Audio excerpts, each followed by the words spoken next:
Today in Business Daily, a conversation will be on the Nigeria's palm oil sector. And currently, Nigeria consumes approximately 3 million metric tons of palm oil annually, while we are producing less than half of this demand domestically. We, however, put out a social media poll to ask Nigerians, how much palm oil is going for in their areas, and we did get quite a number of interesting responses. Let's take a look at some of the responses that we have gotten so far. Well, the social media poll was expected to get diverse opinions on how much a bottle or how much palm oil basically is going for in their different areas. And this is the poll that we put out there. We said, share your thoughts. Nigeria once held the title of a major palm oil producer. Can we regain that status? And we're curious about the current prices in different areas. How much is palm oil selling for in your area? Share your location and any additional thoughts in your comments below, and let's discuss how we can revive a palm oil industry together. And let's take a look at some of the responses that we did get from Nigerians. Abubakar Jibril is saying, this post is scaring me. Please don't tell me Tinubunomics has touched palm oil, I beg. Well, that is the idea, to hear from you whether or not Tinubunomics has touched palm oil.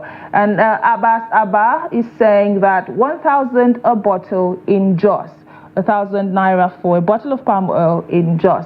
Abigail Ibrahim is saying that 8,500 naira for 5 liters.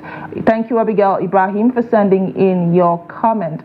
James Ojogwa is saying in Maitama Market in Abuja is 1,200 naira. I believe he's saying it's 1,200 naira for a bottle in Maitama Market. Kasibu Gita is saying 1,200 naira. Jega Kebbi, 1,200 naira for a bottle in Kebbi State. Ali Mustafa is saying a bottle for 900 naira. And that is like 20 days ago when I bought 4 bottles. But from the look of things, that should have increased as we've gotten, higher prices from different areas. But let's take a look at some of the comments we have received. G-Con Sanda is saying 1,000 naira per bottle in Bauchi State. Again, we're seeing the 1,000 naira price there. And Mayor Hassan Musa is saying 1,250 naira in Kanu per bottle.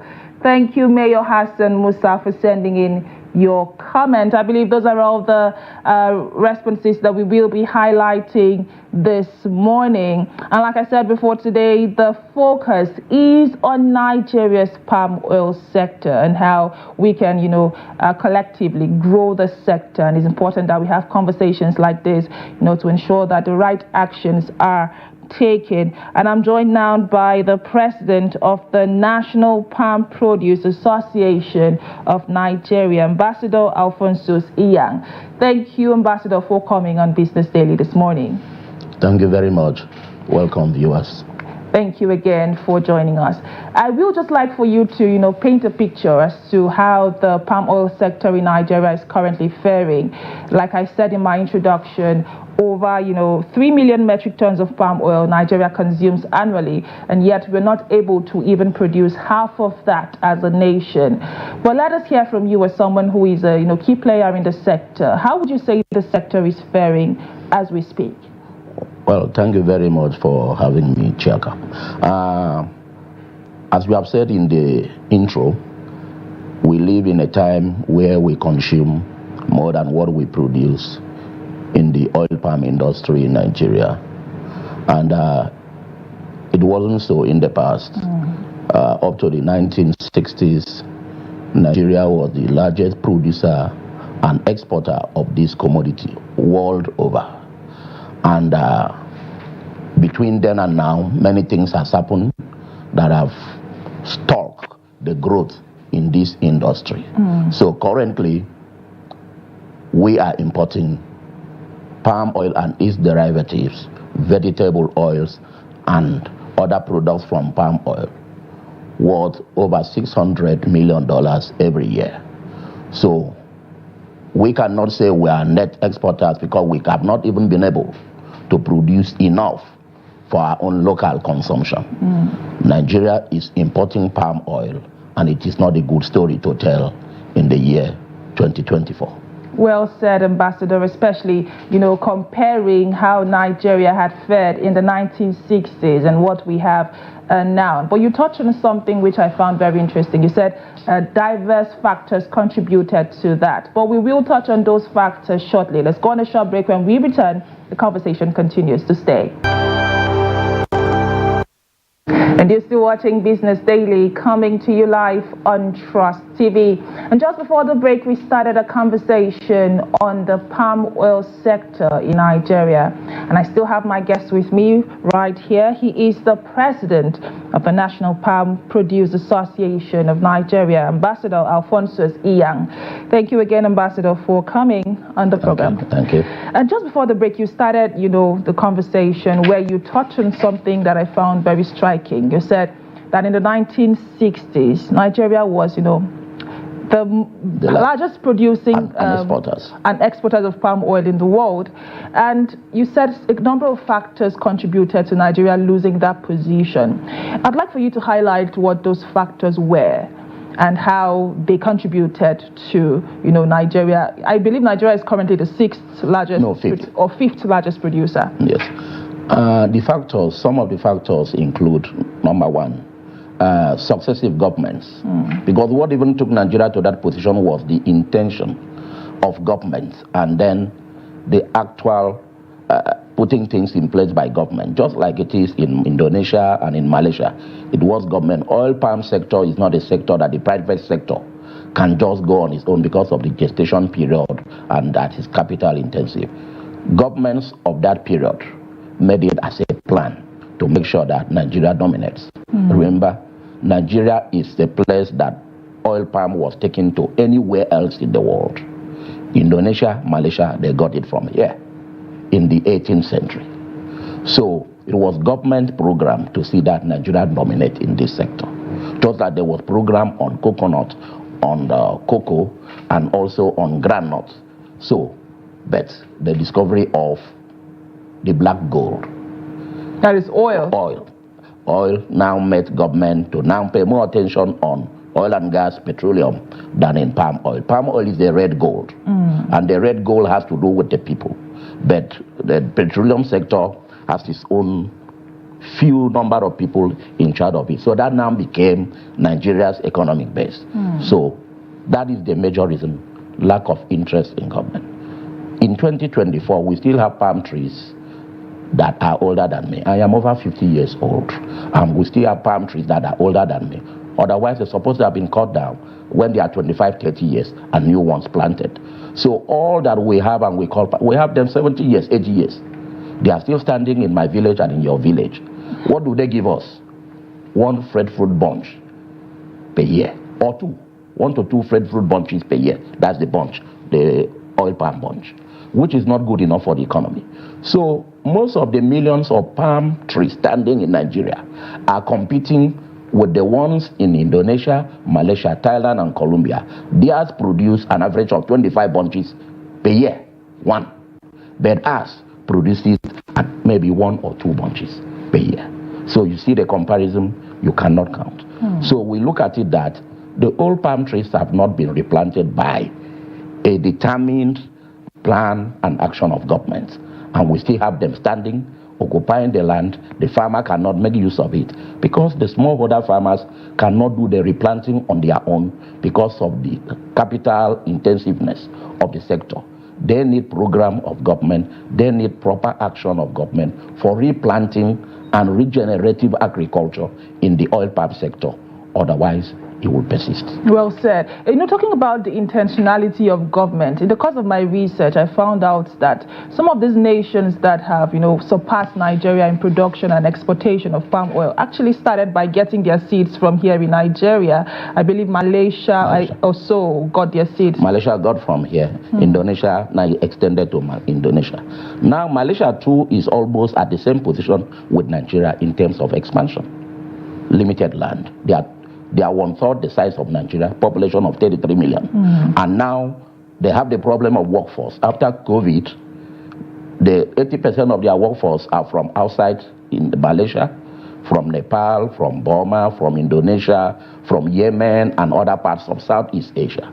After COVID, after the lockdown, most of them found their way back and were unable to come back.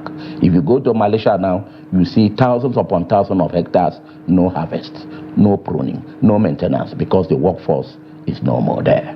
So for Nigeria not to find itself in that position, some things need to be done differently. And currently, Nigeria spends about $600 million annually. Some have said it's more. Some have said it's more, and that is capital flight away from the nation. Some have said it's more. So I would like for us to touch on the economic implications of importing what we could have produced. Talking about the landmass Nigeria has, I mean, we could, if, like you've rightly stated, the government is intentional and, diverts its attention to this area away from black gold, we will see results, but unfortunately we haven't seen that yet. So I'd like for you to speak towards the economic implications of, this importation, over $600 million. That's a huge sum in my opinion. The implication number one is just multiplication of poverty around the country, because you are importing what we have comparative advantage over. 2 weeks ago, we hosted the Indonesian Minister of Foreign Affairs in Abuja here. My team and that of the Minister of Agriculture. And it was clear. The Minister of Foreign Affairs from Indonesia said, our own soil and ecology is better than theirs in terms of yield. But we are where we are. So continual importation of palm oil means that we continue to weigh down on our currency, and now we continue to lose the jobs that we're supposed to create and the wealth through oil palm, and it is not just good for the economy. And we just think and pray that something is done. But as an association, I don't have another work outside oil palm. We have come up with some solutions and with some strategy and plans that we believe if government can partner with us, this can just be dealt with. Has there been dialogue and trying to collaborate with government regarding the plans that you have come up as an association with? In the past, no. Currently, we have started hearing, or we have started having the ears of government. I want to thank the Minister of Industry, Trade and Investment. A few weeks ago, she put a panel that went around the whole country to tour oil palm producing states, to talk to the stakeholders, to know what are the issues we are facing, what can government do in terms of policy, in terms of plans and strategy to deal with this situation of palm oil. 2 weeks ago, after meeting with the Indonesian delegation, we had a session with the Minister of State for Agriculture and Food Security, Senator Aliyu Abdullahi.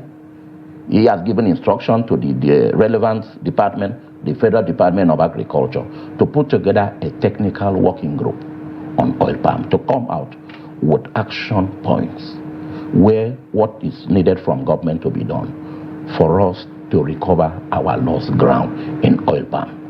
With that, I think that is a good way to start. Before now, we were not talking about that. Now, a minister have asked, put together a technical working group. Trade and Industry have sent a team round and they are working on their report. So if we can come together this way and then we take this conversation to the next level, we strongly believe that the plans that we have developed under our national oil palm development strategy of the association can be looked into by government, and then we can now see how we can make things better. Indeed. I will like for us to touch on the policy and policy direction, that you expect. You've touched on the National Oil Palm Strategy Development Plan. What is that expected to achieve? I understand that I've seen some other countries have such plans, like Liberia has something like that going on for them. So what is this plan expected to achieve in Nigeria? This plan is a strategy document of the association, the National Palm Producer Association of Nigeria. This association was established and registered in 1990, and we are 35 years. 1990, yes. It's only the second after Cocoa Association of Nigeria in terms of commodity associations. So we have been on ground and we understand the industry. 80% of Nigeria's oil is produced by our members. the smallholder farmers. 20% is produced by the big players in the industry, who are mostly foreign, and some are quoted in the Nigerian Stock Exchange. So now, this strategy document plan is setting up a process flow, targets, an implementation plan on how to achieve at least 250,000 hectares of oil palm planted in Nigeria per year. And we have a 4-year plan. And we want the government to partner with us. See, in planting 250,000 hectares, it will reduce the cost by over 70% because we are planning to use households. We want to turn Nigerian households to millionaire households. And we have a plan. If we do 250,000 hectares per year, all we need from government is the inputs. We need the planting materials, the hybrid seedlings, and we need fertilizers. And with this, government will succeed in working with our association to create not just millionaires, but also closing the gap of palm oil, local consumption and imported one in Nigeria. We want to be self-sufficient. If government work with us in this plan, we are bound to be able to be producing 3 million tons per year in Nigeria. And by that, we will be able to take over to become the third largest. Indonesia has 50 million per year. We started earlier. One president just came, President Suharto. After they have had a very strong representation in the war in a foreign country, he went to the World Bank. I have almost 1 million soldiers coming back. I don't know what to do with them. I need money to set up plantations and get them involved in planting. That is how we started. The revolution in oil palm started in Indonesia. Today, they are producing 50 million tons. We are still at 1.4 million. So we need a presidential initiative that will work with us to generate a minimum of 5 trillion naira economy, yearly economy in Nigeria with oil palm. It is very possible and it is very easy. You know why? The reason is this. We will not need government to clear land for us. Land preparation is expensive. Let us use the households who are grappling with the old palm trees. Let them remove the old ones and plant new ones. Let them plant in their environments. If one family has 150 palm trees, automatically becomes a millionaire family after 3 years. There is no two way about that. So it's not just producing palm oil, but also fighting poverty. The program is out to fight poverty and make millionaires through oil palm. After 3 years, every participating household becomes automatically a millionaire family because there is none of them that will make less than 2.5 million naira in profit per year. And if this is replicated around the country with this presidential initiative working with us, we can see us becoming the third largest, not just producing what we can consume, I'm also exporting.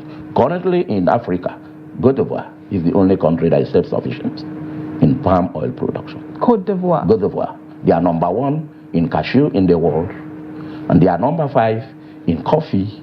They are number 1 in cocoa. Why? Government strategy, government policy. What is policy? Setting targets, and then the steps to take to achieve that targets. Well, I'm glad we're having this conversation, especially at this time, because, you know, there has been a lot of fingers pointing in the area of food insecurity across the nation. And when you talk about an agro-commodity like palm oil, again, you know, it's within that purview. But I'd like for us to, especially for the benefit of our viewers, what are the derivatives of palm oil? I know it's not just for cooking. There are other sectors that could benefit from, palm oil production. So let's hear from you. Palm oil. I am a Christian and I read the Bible. Psalm 92 verse 12 says that the righteous shall flourish like the palm tree. So which makes the palm tree the tree of life? Everything in the palm tree is useful to the economy. A palm tree is only 10% palm oil. The 90% is biomass. And now the world biomass industry will be $1.6 trillion by 2030, the world biomass industry. And palm biomass form 30% of the world biomass industry. You see, from there, we will have furniture. The palm trunk, you see, will produce fantastic and some of the best furniture you can find. The palm trunk, the tree itself. The leaves, that is what we call fronds. The palm frond can produce medicine. I was in Malaysia and they brought medicine at the conference. They said for diabetes and hypertension made from the palm frond. Is being sold as a bestseller in Malaysia right now. It will be used for fertilizer. It will be used for herbal drinks. And many parts of it will be used for generating electricity. So palm biomass, the empty fruit bunches, will be used to generate electricity. It will be used to biogas, biodiesel, and many other things. If you excavate a palm tree now and you put it into a machine, what comes out are pellets that can be used to generate electricity. So there's palm oil is used to make butter, is used for cosmetics, for soap making, even for makeup, for lipstick, makeup. That is the binding agent for makeup. That is the palm oil. So there's a whole lot that can be gotten from this, and government, we need an initiative of government to focus on this, to create an economy that is sustainable. Remember, the palm tree will produce for 30 years. So if a family plants a palm tree of 1 hectare, it will harvest for 30 years, and it will keep making its millions, paying school fees, sustaining the rural economy, and then contributing to the development of the economy. Well, such long and productive value chain that you have mentioned, but I am wondering, you have touched on the national oil palm strategy development plan, yes, which you said is something. It's a document of our association. Yes, it's a document of your association that you are trying to put out there and ensure that the government collaborates with you to ensure that you're able to reach the goals of that document. But when it comes to Nigeria, it's not uncommon for us to have great working document. Unfortunately, implementation has repeatedly been a problem. So what are you going to do differently to ensure that this is not just something perfect on paper, but we start to see results beyond the paper, like I said? We are producing results in our farms. I came from the farm to attend this program. So we will not want government to give this program to civil servants. The program is not good for those who earn salaries, because they will do it as part-time. Let the program be implemented by those who are in the farm. We are in the farm. We have come up with a strategy. We need the working and the buy-in of government to use this program to turn many Nigerian families to millionaires. We are targeting 5 million families. It is not too much. And all that we need for the presidential initiative is 400 billion naira seed fund. You can call it any name, and I would like it to be called Renewed Hope Oil Palm Development Program or Initiative. It will make sense because it is what has existed before. The hope about oil palm is gone. So if we are starting again, it is the renewed hope. And it will go well with the theme of this government about renewed hope. Everything now is renewed hope. We want the hope of oil palm to be renewed alongside other sectors. So much is being voted as budget for Nigeria, but we want also government to put money down, 400 billion naira in the minimum, to create a 5 trillion naira economy. 1 hectare is equal to 5 million naira annual production. You call it GDP. So we are adding to the GDP, if we have this fund, 5 trillion naira annually. If we expand it, we add more. So we want government to work with us, but not to put civil servants in the driving seat. But civil servants should work with us so that we can collaboratively see this program through. We have our targets, and our target is number 1, be self-sufficient. Number 2, create millionaires among Nigerians. And number 3, also surpass our target and export to other parts of the world. Anywhere you go, I go to America, you see in an African store up to 13 different types of oil. Which one is from Nigeria? They say there's none. The reason is that we cannot even satisfy ourselves with production, let alone export. So we want to play in the global market. We also want Nigeria to become a member of the Council of Palm Oil Producing Countries. There's so much to gain from there, so that we can be able to be fully integrated into the global oil palm community. Well said. But you know, Nigeria, the youthful population is said to be, you know, the major, the largest investment that Nigeria has, the youthful population. But unfortunately, we also have a high number of unemployed youths in Nigeria.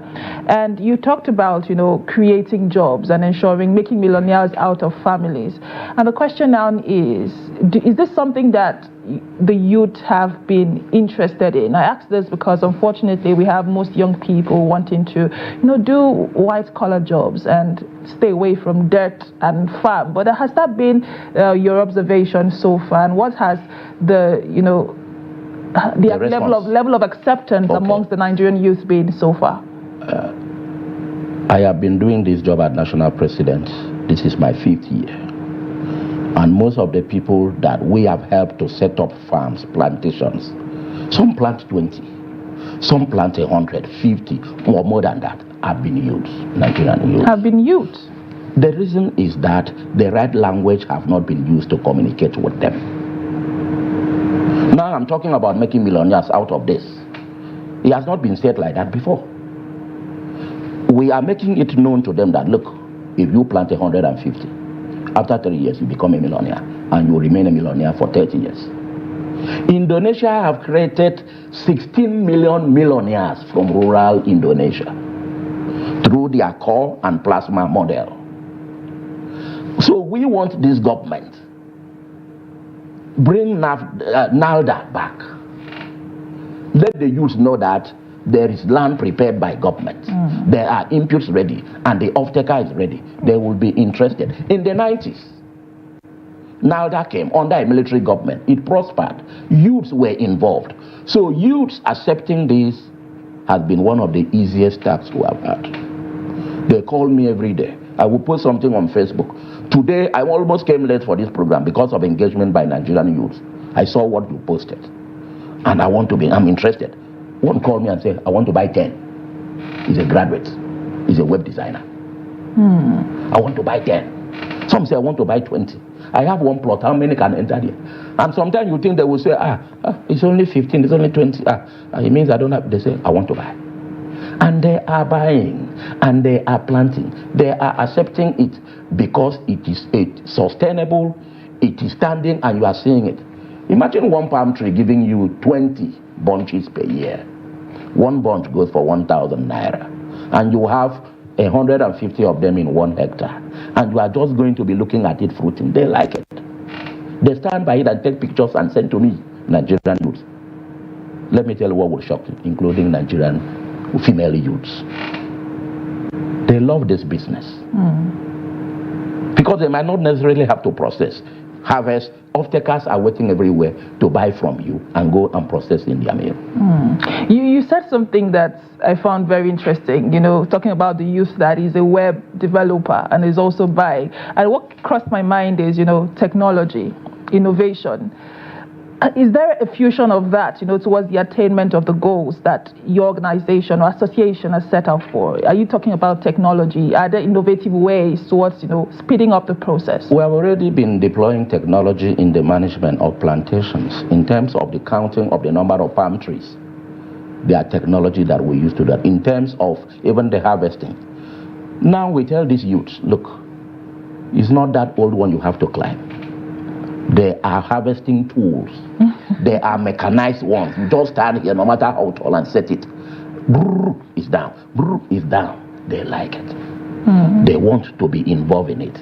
It's a new way of doing things we have introduced to them, and they like it. And we have been using this in different ways, counting of palm trees. Even in the area of fertilizer, we use drones in plantations now. So many technology have really affected oil palm industry, and it can only be better. Can only be better. It can only be better. Let us talk to you know, issues around the challenges that you're facing, challenges that need immediate, you know, action moving forward, what would those challenges be? The challenges have been lack of interest in palm oil by especially state governments. State governments? State governments. Many state governments in Nigeria, especially in the south-south, southeast, southwest, they believe that it is an plant oil palm. It's not so. It wasn't investors that made us to be number one in the world. It was Nigerian people. It was Nigerian households and families. So we want state governments in Nigeria from north-central Nigeria, northeast Nigeria. Incidentally, the whole of the northeast is good for oil palm, except some part of Bauchi and Gombe. I say some parts, not all those parts. Southern Gombe is good for it. Northern Adamawa, central Adamawa is good. And we have our chapters, and we have plantations, and we have members who own plantations there, the whole of Taraba. So we want state governments to take a definite stand. You remember you said challenges. Our challenges have been that of lack of interest by state government, always looking for investors to plant okra, investors to plant cassava. They look for investors for everything. Let them invest in the land that God has given to them and their people and create millionaires from amongst their people. Let investors come and build mills, processing facilities and refineries and buy from these rural people and export. I keep saying this, many of stakeholders don't like this, but I keep saying it that government need to take a stand, especially state governments, to dedicate lands. Ondo State has given to our association 10,000 hectares. We want state government to call us, say, come and take 100,000 hectares and for your members. And we need those kind of opportunities. Let them see if we will not do wonders and spread prosperity around the streets of their states. We are prosperity agents. Our work is to get youths and get the middle-aged people to be interested in oil palm and plant it all through the environment, in the boundary of their houses. Remember this, oil palm is one tree that is so friendly to neighborhoods. It fights soil erosion. It acts as windbreakers to rural houses, and you can, I've never heard of a palm tree that has fallen to destroy a house before. So we want involvement of state governments for us to overcome the challenges of lack of interest. You go to many states, some state governments still own plantations that were built, that were planted in 1960. And they're still calling it plantation. It's not supposed to be so. Cross River State is taking some steps, and I have to commend them. Cross River State is taking some steps. I understand they are paid for 3.5 million sprouted nuts to develop seedlings for its people. We want all the states to see that they emulate Cross River State in doing this. Well said, Ambassador. Very insightful conversation there with Ambassador Alphonsus Inyang, who is the president of the National Palm Produce Association of Nigeria, talking about how Nigeria can scale up local production, to sort our own needs as a nation and also export this palm oil produce. Thank you again, Ambassador, for coming on the program, and thank you for all the insights you've shared with us today. Thank you. Thank you very much. God bless you. Well, this is where we draw the curtains on today's edition of Business Daily. Join the conversation on social media. Let us hear from you. What are your takeaways from today's discussion? Share with us and let's hear from you. My name is Chiamaka Enendu. Thank you for watching, and bye for now.